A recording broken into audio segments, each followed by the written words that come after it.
Hello दोस्तों, स्वागत है आप सभी का इस प्लेटफॉर्म अनलिमिटेड एजुकेशन पे। मेरा नाम है Abhijeet Kumar, owner of this platform, और ये मेरा क्वालिफिकेशन है। यहाँ पे मैं बात कर रहा हूँ आपका expected cut off for CBT 2। ठीक है, आप लोगों ने ALP का CBT 1 का एग्जाम दिया है, अब आपका होगा CBT 2। तो कौन कौन से बच्चे CBT 2 दे पाएंगे, है ना, कट ऑफ कितना जा सकता है, कट ऑफ के लिए कौन कौन सा फैक्टर है जो डिसाइडिंग रोल प्ले करेगा। कोई टाइम वेस्ट नहीं करेंगे यहाँ पे, अच्छे से समझना। 2018 में मैंने कंप्लीट अच्छे से सब कुछ पढ़ाया था, बेसिक साइंस CBT 2 का, और ये सब मैंने काफ़ी किया हुआ है, तो मुझे इसका अच्छा खासा एक्सपीरियंस है ना। ये कट ऑफ से related first and last video है आपका इस चैनल पे। कल से आपका CBT 2 का प्रिपरेशन स्टार्ट होगा, basic science and engineering drawing से रिलेटेड। ना तो यहाँ पे कोई आपका अट्रैक्टिव थंबनेल है, ना ही फालतू का एनालिसिस है। जो फैक्ट है सिर्फ आपको उतना बताऊंगा। सबसे पहले आप ये देखो, यहाँ से डेटा आप कलेक्ट कर सकते हो। ऑलमोस्ट आपका 18,40,000 बच्चा जो है वो आवेदन किया था, जबकि परीक्षा में टर्न अप प्रतिशत केवल 62% रहा। अब मेरा और आपका जो पहुंच है, उससे ज़्यादा पहुंच आपका न्यूज चैनल का, पेपर वालों का होता है ना। तो यहाँ से आप एक अप्रोक्सीमेट आइडिया लगा सकते हो। तो यहाँ से आपका निकल के आता है लगभग 11,40,000। तो ऑलमोस्ट आपका 11,40,000 बच्चे एग्जाम दिए हैं। सीट है आपका 18,799। 15 गुना का आपका सिलेक्शन होगा, है ना। नोटिफिकेशन के हेल्प से कुछ चीज आपको बताना जरूरी है, उसको भी देखो अच्छे से। आपका 2,81,985 ये स्टूडेंट फाइनली CBT 1 को क्वालिफाई करके CBT 2 के लिए जाएंगे। यहाँ तक जो स्टूडेंट देख चुके हो, आप लोगों को एक हार्ड एंड बिटर ट्रूथ बता देता हूँ। किसी भी तरह से, कैसे भी करके, अपने मेहनत के दम पे हो या भगवान का आशीर्वाद समझो या नॉर्मलाइजेशन का फेवर समझो, कैसे भी करके अगर आप CBT 1 क्वालिफाई कर जाते हो, कैसे भी करके अगर आपका नाम इस 2,81,985 बच्चा में आ जाता है, कैसे भी करके, तो CBT 2 के लिए जान लगा देना। क्यों? क्योंकि मेरिट जो आपका बनेगा वो CBT 2 के स्कोर का 70%, और फिर आपका होगा साइको टेस्ट, इसका 30%। तो पहले होगा CBT 2। CBT 2 में खूब मेहनत करना है। CBT 2 में भी आपका होगा पार्ट ए और पार्ट बी। पार्ट बी में आपको 35% नंबर लाना जरूरी है। जो बच्चा 35% लाएगा उसी का पार्ट ए का 70% नंबर और साइको का 30% नंबर ऐड होके मेरिट बनेगा। पार्ट ए में कितना भी नंबर लाओगे, अगर पार्ट बी में 35% से कम आया तो आप उसी समय बाहर। और तो पहले आपका CBT 2 होगा, तो आपको CBT 2 का अच्छे से पढ़ना है, ठीक है। और जब CBT 2 में अच्छा नंबर लाना है, क्योंकि 70% है, और फिर होगा साइको टेस्ट। अब साइको टेस्ट में भी कंडीशन है, अगर आप साइको फेल किए उसी समय बाहर। तो साइको पास होना जरूरी है। तो यहाँ का तो टेंशन आपको लेना ही नहीं है। अभी आप अनलिमिटेड एजुकेशन पे हो, पूरे इंडिया का नंबर 1 प्लेटफॉर्म फॉर साइको टेस्ट। तो ये आप अपने आप आ जाओगे, मुझे नहीं जानते होगे तो भी आप अपने आप चले आओगे इस प्लेटफॉर्म पे। तो यहाँ तक आप समझे।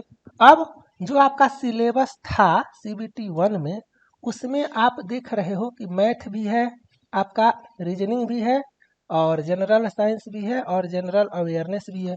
अब ये एक ऐसा सेक्शन है ना, जिसका भगवान मालिक गारंटी के साथ कोई नहीं कह सकता है कि मैं इसमें इतना ले आऊंगा। अगर आपको आता है आप बनाओगे, आपको नहीं आता है आप नहीं बनाओगे। आपका मैथ रीजनिंग जो है वो थोड़ा सा टाइम टेकिंग भी आया था, ये आपको पता होगा। और सबसे इम्पोर्टेंट पॉइंट आपको ये बताता हूँ कि समय जो है ना, वो आपको मिला था 60 मिनट का, है ना। और क्वेश्चन था आपका 75, और एसएससी में जैसे 1/4 होता है ना निगेटिव, लेकिन रेलवे में आपका 1/3 होता है, 1/3, जो कि काफी ज्यादा होता है। तो ये निगेटिव मार्किंग भी है। अब एक तो समय आपका 60 मिनट, ऊपर से 75 क्वेश्चन, ऊपर से गलत होता है तो 33% कटता भी है। ऊपर से यहाँ पे इसको अच्छे से देखो, ये काफी कम टीचर बताते हैं, ये है आपका मिनिमम पास परसेंटेज, है ना। अब इसमें क्या होता है देखो, ये काफी लोगों को नहीं समझ में आता है। सीट खाली रह जाएगा मंजूर है, लेकिन ये आपका होना चाहिए। इसको मैं छोटा सा एग्जांपल से समझाता हूँ। जैसे सपोज करो 500 सीट है, सपोज करो 500 सीट है ना। और 1 सेकंड के लिए मानो कि 5000 स्टूडेंट एग्जाम दिया, और मान लेते हैं कि सारा का सारा जनरल बच्चा है 1 मिनट के लिए, तो जनरल का क्वालिफाइंग कितना है 40%। अब 75 नंबर का जब 40% आप करोगे तो आपका आएगा 30 नंबर आया। तो ये नोटिफिकेशन ये कहता है कि 30 नंबर तो लाना ही है कैसे भी करके जनरल को, ठीक है। अब 1 सेकंड के लिए मान करके चलो 30 नंबर से ज्यादा 240 बच्चा का ही आता है इस 5000 में से, इस 5000 में से 240 बच्चा का ही 30 नंबर से ज्यादा आता है, तो कट ऑफ 30 चला जाएगा और इस 240 का सिलेक्शन हो जाएगा और बाकी तो 60 सीट खाली रह जाएगा। ये काफी लोगों को नहीं पता होता है, ठीक है। ये समझ में आया आपको। अब अगर 5000 बच्चा में से 2200 बच्चा 30 से ज्यादा नंबर ले आता है, तो कट ऑफ 35 जाएगा, 40 जाएगा, 45 जाएगा, 50 जाएगा, क्योंकि 500 सीट लेना है ना। और 2200 बच्चा जो है जो 30 से ज्यादा लाया है, तो इसी में से टॉप 500 को ले लेगा, तो कट ऑफ आपका 40 जाएगा, 42 जाएगा। समझ में आया। तो ये जो है ना, इसका यही रोल है, काफी लोग ये नहीं समझते हैं। तो आप लोग मान करके चलो, जो भी लोग का कैटेगरी है ना, यूआर और ईडब्ल्यूएस इकोनॉमिक वीकर सेक्शन, आपका 30 नंबर, ये नंबर है मार्क्स, इससे कम किसी का भी है फेल है, कोई नॉर्मलाइजेशन नहीं, कुछ नहीं, ठीक है। 30 नंबर निगेटिव काटने के बाद इससे कम अगर किसी का भी आता है तो वो बाहर, उसी समय बाहर। अगर आप ओबीसी से हो तो 75 का आप नॉन क्रीमिलियर 30% करो तो आपका 22.5, इससे कम कोई भी ओबीसी है उसी समय बाहर। एससी का भी 22.5 और एसटी का आपका 18.75। तो ये आपको पता चला, ठीक है। अब मेन कुछ इंपॉर्टेंट पॉइंट बताता हूँ। सबसे पहला, जोन कौन सा है ना। मैं एग्जांपल देता हूँ। अगर आपका जोन रांची है, अगर आपका जोन चेन्नई है, अगर आपका जोन चंडीगढ़ है, अगर आपका जोन कोलकाता है, अगर आपका जोन पटना है ना, अगर आपका जोन सिकंदराबाद है, अगर आपका जोन अजमेर है, तो ये सब का कट ऑफ जो है ना हाई जाता है। अगर आपका जोन जम्मू कश्मीर है, अगर आपका जोन मालदा है ना, अगर आपका जोन मुजफ्फरपुर है, तो ये सब का कट ऑफ कम जाता है। तो जोन कौन सा है, लोग आते हैं कट ऑफ बता के चले जाते हैं, देखने वाला बच्चा अलग अलग जोन का है ना। तो आपका जोन कौन सा है ये सबसे ज्यादा डिपेंड करता है, उस जोन में कितना नंबर ऑफ सीट है, ठीक है, उस जोन में कितने बच्चे ने अप्लाई किया, ठीक है, ये सब फैक्टर है। ऊपर से एक जो नॉर्मलाइजेशन है ये कैसे काम करता है काफी लोगों को पता ही नहीं है। देखो मैं एक चीज बताता हूं, इससे आप समझ आओगे। एक स्टूडेंट ए है और एक स्टूडेंट बी है, इसके शिफ्ट में एक क्वेश्चन आया कि बताओ आप कि मैन आदमी का साइंटिफिक नेम क्या है, साइंटिफिक नेम क्या है, तो होमोसेपियंस कोई बता देगा। और इस शिफ्ट में इस वजह से जो है सो अभी इसीलिए एक नोटिस भी आया था कि कोई भी टीचर कौन सा क्वेश्चन पूछा गया है इस पे वीडियो नहीं बनाएगा, लेकिन मैं यहाँ पे समझाता हूँ। कोई एक शिफ्ट है ना, बरगद का जो पेड़ होता है बरगद, या कोई भी एक नाम ले लो, मैं गाय का ही नाम ले लेता हूँ, कोई भी एक नाम ले लेता हूँ, तो इसका साइंटिफिक नेम। अब आप ही बताओ, ये स्टूडेंट इस शिफ्ट में इस क्वेश्चन का आंसर किया, लेकिन ये स्टूडेंट इस शिफ्ट में ये आंसर नहीं कर पाया, ये थोड़ा सा टफ था इसके कंपैरिजन में, है ना, ये इजी है। लेकिन रेलवे को लगता है कि भैया मैंने तो इस शिफ्ट में इसका साइंटिफिक नेम पूछा और इस शिफ्ट में इसका साइंटिफिक नेम पूछा, तो रेलवे के नज़र में दोनों शिफ्ट का क्वेश्चन समान है, लेकिन यहाँ बच्चा बनाया यहाँ बच्चा नहीं बनाया, है ना। प्लस और भी बहुत सारा फैक्टर होता है, जैसे एक फैक्टर बताता हूँ, जैसे शिफ्ट 1 है और इधर आपका शिफ्ट 2 है, यहाँ पे एवरेज बच्चा जो है ना वो इंटेलिजेंट है। सपोज करो 500 बच्चा यहाँ भी बैठा है, 500 बच्चा यहाँ भी बैठा है। अब इस 500 में कितने बच्चे इंटेलिजेंट हैं, कितने बच्चे वीक हैं, आप तो नहीं जानते हो। इस 500 बच्चे में कितने बच्चे वीक हैं, कितने बच्चे इंटेलिजेंट हैं, आप नहीं जानते हो, है ना।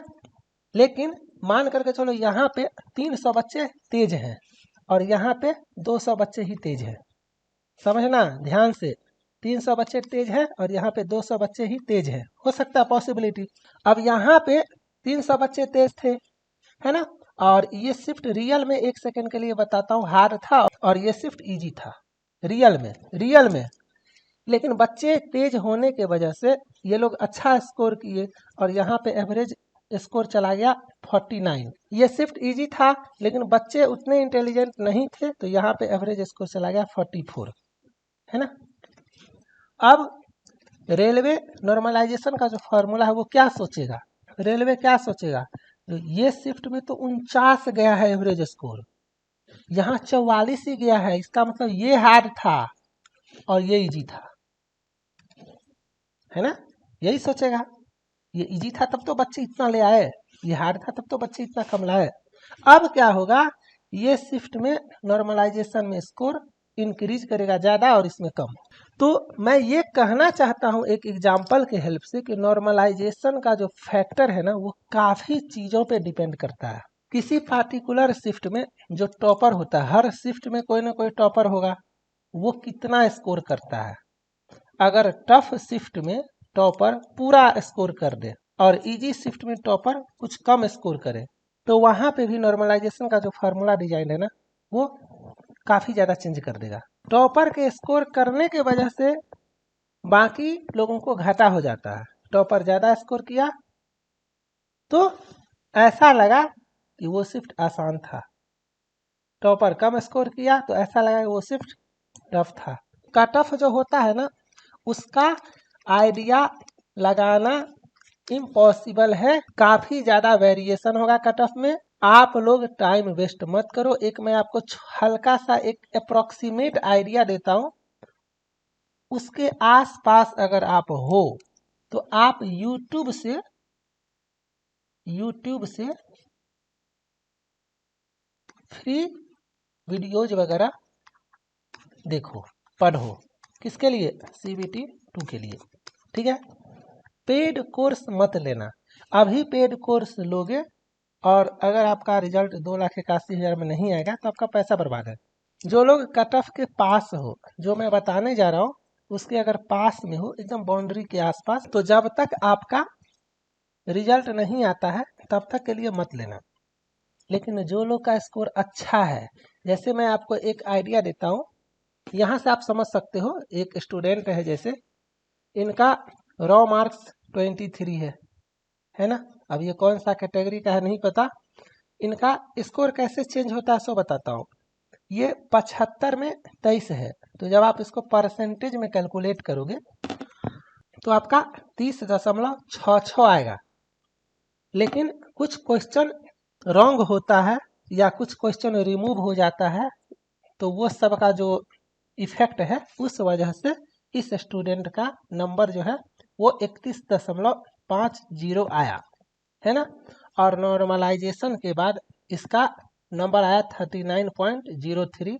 इसका ट्रेड था मैकेनिक मोटर और ये सेकेंड स्टेज एग्जामिनेशन के लिए शॉर्टलिस्ट नहीं हुआ, ये 2018 का है। उसी तरह से यहाँ पे आप देखो, इसका स्कोर है 49, ठीक है, इसका स्कोर है 49 और एक क्वेश्चन गलत होने की वजह से या हटाने की वजह से इसका नंबर जो है, वैसे तो आता आपका 65.33, लेकिन नंबर मिला है तो इस वजह से हुआ 66.21। ये आउट ऑफ 75 है और ये आउट ऑफ आपका 100 है। और नॉर्मलाइजेशन के बाद आपका इसका नंबर जो है वो 72.47 हुआ, मतलब इसको +6 इंक्रीज हुआ। और यहाँ पे आप देखोगे तो इसका +8 इंक्रीज हुआ। तो ये आप देख सकते हो। तो आपका जो रिजल्ट आएगा वो ऐसा ही आएगा। तो यहाँ पे देखो ये 49 है और इसका ये सेलेक्टेड है ना।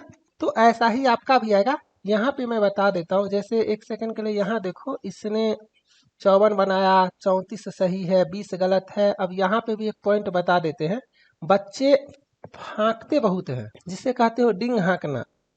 हम लोग दिन रात यही सब चीज करते हैं, पढ़ाते हैं। मैं देखता हूँ आप लोगों को, आपके ही फ्रेंड, आपके ही ग्रुप के फ्रेंड, आपका ही अगल बगल का लोग आपको डीमोटिवेट कर देगा, है ना। आपको डीमोटिवेट करेगा, इस बात को याद रखना। डीमोटिवेट होना नहीं है।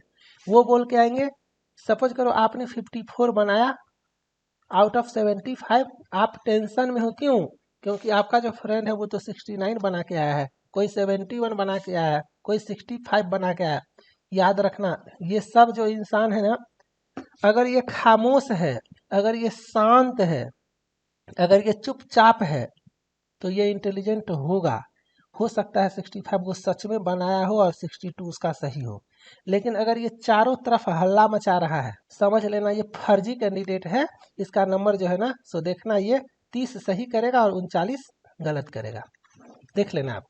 मैं अपना किस्सा सुनाता हूँ। 2014 में जब मैंने गेट का एग्जाम दिया था, पूरा साल मेहनत किए। मेरे शिफ्ट से पहले मेरा एक फ्रेंड का शिफ्ट का एग्जाम था। कभी नहीं पढ़ा, कभी भी नहीं पढ़ा। एग्जाम दे करके आया, बोला सारा बना दिए। मतलब मुझे लगता है एग्जैक्ट क्वेश्चन तो याद नहीं है, मतलब ऐसा समझो कि 90% स्कोर कर दिए। अब मैं डिप्रेशन में, ठीक है। कल होकर के मेरा एग्जाम हुआ, मैं 42 बनाया और मेरा 49 मार्क्स आया, कुछ 1 नंबर वाले, कुछ 2 नंबर वाले। और गेट का कट ऑफ गया था 24 समथिंग, मेरा मार्क्स था 49 और मैं NIT अगरतला चला गया थर्मल साइंस एंड इंजीनियरिंग में MTech करने के लिए। और ये मेरे महान दोस्त साहब जो थे, ये -4 लाए। तो ये रियल एग्जाम्पल दे रहा हूँ, है ना। तो मेन कंपटीशन जो है ना, अब जैसे यहाँ पे देखो, इनके शिफ्ट में आंसर सारा सही था, मतलब कोई गलत क्वेश्चन नहीं था। तो इस वजह से इनका नंबर आया था 75 में 27.33, और जब इसको 100 में कन्वर्ट करोगे तो आपका 36.44 आएगा। आप लोग एग्जैक्ट करके देखना। और फिर इसका 3 नंबर के आसपास बढ़ा। तो देख रहे हो ना, किसी में 3 बढ़ा, किसी में 6 बढ़ा, किसी में 8 बढ़ा, है ना। तो ये भी नॉर्मलाइजेशन में एक फैक्टर होता है कि किसी का 2 नंबर बढ़ता है, किसी का 15 नंबर बढ़ जाता है। तो इसीलिए मैं बोलता हूँ, कट ऑफ मत खेलो, टाइम वेस्ट मत करो। टेक्नीशियन का एग्जाम होने वाला है, ALP फिर से जनवरी में आने वाला है, ग्रुप D आने वाला है, रेलवे कैलेंडर जारी कर चुका है। एक एग्जाम खत्म होता है, दूसरा एग्जाम स्टार्ट होता है। टाइम वेस्ट मत करना। मेरा एक वीडियो देख लिए, शांति से पढ़ाई स्टार्ट। जितने भी बच्चे मेन कम देखो, 2,81,000 के आसपास आपका 985 इतने बच्चे कम नहीं होते हैं। सीरियस में इतने बच्चे कम नहीं होते हैं, याद रखना। बाकी ये 18 लाख जो है ना, 18.4 लाख ये भीड़ है। अभी मैंने आपको बताया ना, इसमें से 12 लाख एग्जाम दिए। अब सोचो ये 6 लाख कहाँ गया, हवा खाने। तो ये भीड़ था। अब इस 12 लाख में ना 3-4 लाख जो मैंने आपको बताया फेंकने वाले वो होंगे, है ना। 2-3 लाख तो ऐसे होंगे जो पता ही नहीं होगा। इस साल वो ग्रेजुएशन कंप्लीट किए होंगे, ALP होता क्या, फॉर्म भर दिए होंगे चेक करने के लिए अपना परफॉर्मेंस क्या होता है नहीं होता, उन्हें कुछ आइडिया वगैरह नहीं है, बस भर दिए। तो मेन कंपटीशन जो है ना, वो 6-7 लाख बच्चों में ही है। और इसमें से 2,81,985 बहुत होता है। थोड़ा सा भी जो सीरियस होगा ना, वो इसमें आ जाएगा। और जो इसमें नहीं आया ना, थोड़ा सा अपने पे रियलाइज करना, डीप थिंकिंग करना और साइलेंट वे में सेल्फ स्टडी किसी टीचर के गाइडेंस में रह के ज़्यादा करना, ठीक है। और जो यहाँ आ गया, अगर आप इंजीनियरिंग स्टूडेंट हो, अगर आपको इंग्लिश कंटेंट समझ में आता है, अगर आप साउथ इंडिया से बिलोंग करते हो या आप इंडिया में किसी ऐसे स्टेट से बिलोंग करते हो जहाँ पे आपको या तो इंग्लिश समझ में आता है या तो अपना स्टेट का लैंग्वेज समझ में आता है, आप हिंदी में कंफर्टेबल नहीं हो, then you must have to follow unlimited education YouTube channel और paid course for basic science and engineering and engineering drawing complete course preparation in English content और एक्सप्लेनेशन जैसा मेरा है, जैसा इस वीडियो में आप देख रहे हो सेम वैसा ही, ठीक है। लिंक डिस्क्रिप्शन में देख लेना और टेलीग्राम ग्रुप ज्वाइन कर लेना बेसिक साइंस एंड इंजीनियरिंग का। यहाँ पे अगर आप जनरल कैटेगरी के बच्चे हो, है ना, और आपका नंबर जो है सो 44-45 के आसपास में आ रहा है out of 75 after deduction, after deduction मतलब आफ्टर निगेटिव मार्किंग के बाद। सबसे पहली बात कि जब तक आंसर की नहीं आएगा तब तक आप एग्जैक्ट डिसाइड भी नहीं कर पाओगे कि आपका कितना आ रहा है ना। जितना भी लोग दिखा रहे हैं ना गूगल फॉर्म फिल करके, सब फर्जी डेटा है, किसी पे भरोसा मत करना, क्योंकि वो स्टूडेंट जो डाला उस पे वो बता रहे हैं। अब स्टूडेंट जो डाला वो स्टूडेंट को ही नहीं पता है कि वो सही डाला कि गलत डाला।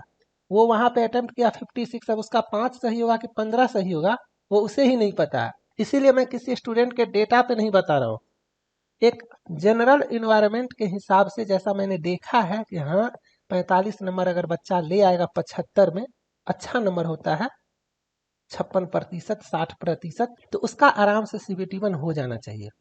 प्लस कैटेगरी, प्लस जोन, है ना, अगर अजमेर जोन है 46 चला जाएगा, मालदा जोन है 38 पे हो जाएगा, पटना है 43 पे होगा, मुजफ्फरपुर है 39 पे होगा, उल्टा भी हो सकता है, कुछ भी हो सकता है जब तक आता नहीं है ऑफिशियल। तो जो लोग 44, अगर इसी को मैं OBC का बात करूंगा तो ये भी 43 के आसपास ही होगा। अगर मैं SC ST का बात करूंगा तो थोड़ा सा कम करो, इसी को 41 करो, 40 करो, है ना, और इसी में प्लस माइनस 2-3 नंबर का मार्जिन रख दो। तो आप लोग जो ये बाउंड्री वाले बच्चे हो ना, मैं बस इतना ही सजेस्ट करूंगा, जो बाउंड्री वाले बच्चे हो आप लोग पेड कोर्स में अभी मत जाना, किसी भी टीचर के पेड कोर्स में। आप लोग को पढ़ना है CBT 2 के लिए तो पढ़ो, लेकिन फ्री पढ़ो, यूट्यूब चैनल को फॉलो करो, जो भी चैनल पढ़ाता है और उसको पढ़ो। जैसे ही आपका होगा, जिस टीचर को फॉलो कर रहे हो उसी टीचर का पेड कोर्स लेकर के दिन रात एक कर देना। लेकिन अगर किसी का नंबर आ रहा है 55, 50 प्लस आउट ऑफ 75, चाहे आपका कोई सा भी कैटेगरी है, अगर आप 50 प्लस में हो, कोई सा भी जोन है, आपको कोई नहीं रोकेगा CBT 1 में आने से, CBT 1 क्वालिफाई करने से कोई नहीं रोकेगा। तो you don't have to waste your time, start for CBT 2 preparation serious. Description में जो भी लिंक है आप लोग ज्वाइन कर लेना, खास करके बेसिक साइंस एंड इंजीनियरिंग का ग्रुप जरूर ज्वाइन कर लेना। और जो लोग ये लेक्चर कंप्लीट देख लिए हो, अब कट ऑफ से रिलेटेड वीडियो मत देखना, पढ़ाई से रिलेटेड वीडियो देखना, क्योंकि बहुत सारा फैक्टर है मैंने बताया ना, तो ये एग्जैक्ट कुछ नहीं हो सकता। ये जो मैं बता रहा हूँ वो किसी स्टूडेंट के डेटा पे नहीं बता रहा हूँ, ये मैं बता रहा हूँ कि ये नंबर अच्छा है, अगर आप इतना लाते हो तो CBT 1 आराम से क्वालिफाई करोगे। लेकिन आप बाउंड्री पे हो, ये लोग का फिक्स है, ये लोग करेगा CBT 2 का प्रिपरेशन स्टार्ट, आप लोग बाउंड्री पे हो। लेकिन अगर आपको मौका मिल गया 2,81,000 में आने का, कसम खा लेना, जान लगा देंगे, ठीक है। और कल से मैं स्टार्ट करूंगा बेसिक साइंस एंड इंजीनियरिंग का लेक्चर इंग्लिश कंटेंट में। तो जो लोग इंग्लिश कंटेंट वाले हो आप लोग इस चैनल को सब्सक्राइब करके रखो, और जो लोग हिंदी मीडियम वाले हो आप लोग किसी और प्लेटफॉर्म को सीरियसली फॉलो करो। तब तक आप लोग अच्छे से रहो, मिलते हैं नेक्स्ट वीडियो में, बाय, थैंक यू।